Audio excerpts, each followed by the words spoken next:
Hi, welcome. Today we're going to be looking at William Shakespeare's The Winter's Tale. I have a copy right here, but there's a section of what we'll be doing right up there on the screen. So let's just familiarise ourselves with Leontes, because we will be looking at a section of text of Leontes' speech at the end of Act 1, Scene 2. Leontes is married to Hermione. They are both king and queen, and Leontes' best friend is Polixenes.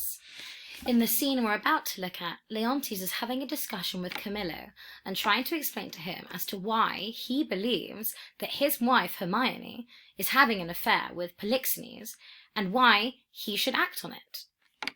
So, before we discuss anything, let's just go ahead and read it. Is whispering nothing? Is leaning cheek to cheek? Is meeting noses? Kissing with inside lip? Stopping the career of laughter with a sigh? A note infallible of breaking honesty? Horsing foot on foot, skulking in corners, wishing clocks more swift, hours, minutes, noon, midnight, and all eyes blind with the pin and web but theirs only that would unseen be wicked. Is this nothing? Why then the world and all that's in it is nothing. The covering sky is nothing. Bohemia, nothing. My wife is nothing, nor nothing have these nothings, if this be nothing. So that was my dramatic reading of Leontes' speech. And there are quite a few things to digest in this small little chunk. We have many themes going on.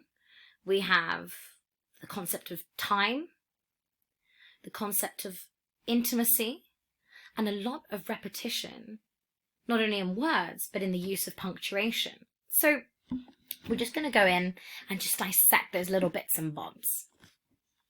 In the very first sentence, we have, is whispering nothing? So we have that auditory sense of whispering. And whispering can be quite intimate. You lean into someone's ear. We have the repetition of nothing that we know from reading it comes along in the latter half of the text. We have, is this nothing? Is it nothing? The covering sky, it's nothing. Bohemia, nothing. Bohemia is a location within the play for the context of this section. So we begin to analyse and we think, what's with all this repetition? You know? Is nothing, be nothing, be nothing, be nothing, be nothing? And it can be quite frantic at the beginning. But when we read it, like we've just done, it becomes much clearer than just simply reading it on our screen, on our text. So we have all these uses of repetition here.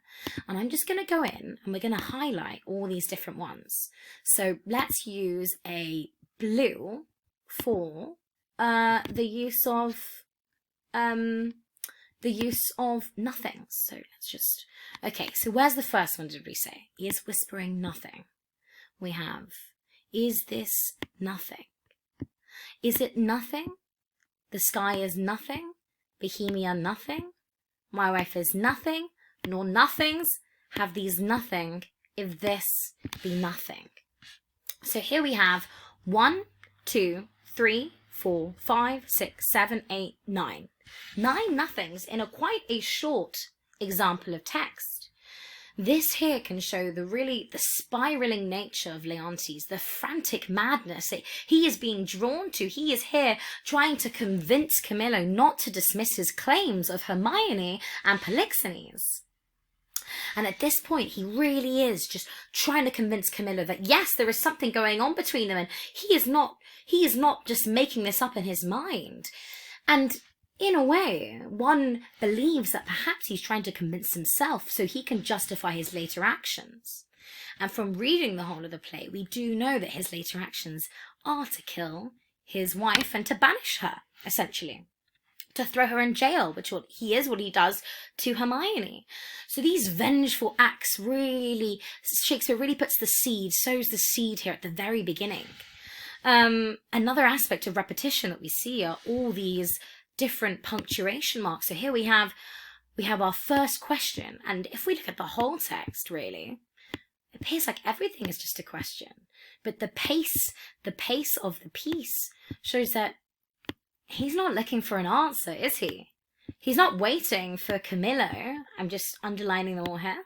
He's not waiting for Camillo to come back and answer his questions about whether Hermione really is cheating on him with his best friend. Not at all. So again, there's this anger, this madness that really drives this piece of text. And we start to think of all this pure vengeance here, and it builds this character analysis that we will then build the rest of the play on for Leontes. And we start to really bring in this character archetype of this spiraling madness, which is very common in Shakespeare, and we have seen it in plays such as Macbeth. With Macbeth, he has this spiraling madness quality, the hero turned villain. And Leontes is king of the land, someone that is within Elizabethan times. The king is closest to God. This is the chain of being. And in the chain of being, it says that the king or the queen is the one that is closest to God. So this like fall from grace where he has these thoughts of killing his queen, his wife, and we see this spiral of madness. Another really great way of looking at this piece of text is thinking about how Shakespeare writes. So the majority of Shakespeare text comes in verse or prose, and the verse is iambic pentameter. Iambic pentameter consists of 10 syllables. So a very famous example of this would be, if music be the food of love, play on. So let's count this on our hands. If music be the food of love, play on. Here we have 10 syllables. So this fits the perfect example of the use of iambic pentameter. And Shakespeare uses this iambic pentameter to portray a character that, you know, the audience is supposed to love and like, and you get along with them, you empathize with them.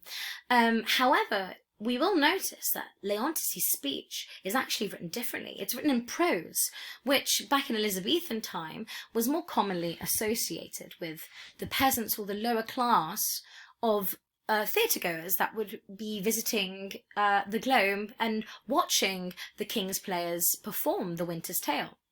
So let's take a line from this. Is leaning cheek to cheek, is meeting noses. Let's count the syllables out. Is leaning cheek to cheek, is meeting noses. So I believe I counted 11 syllables. So that doesn't quite meet what we're used to in the terms of our heroes using iambic pentameter. So it really begins, we can see how the text begins to clue us in to what kind of character Leontes might be and what Shakespeare is really trying to tell us through this text. Thank you very much.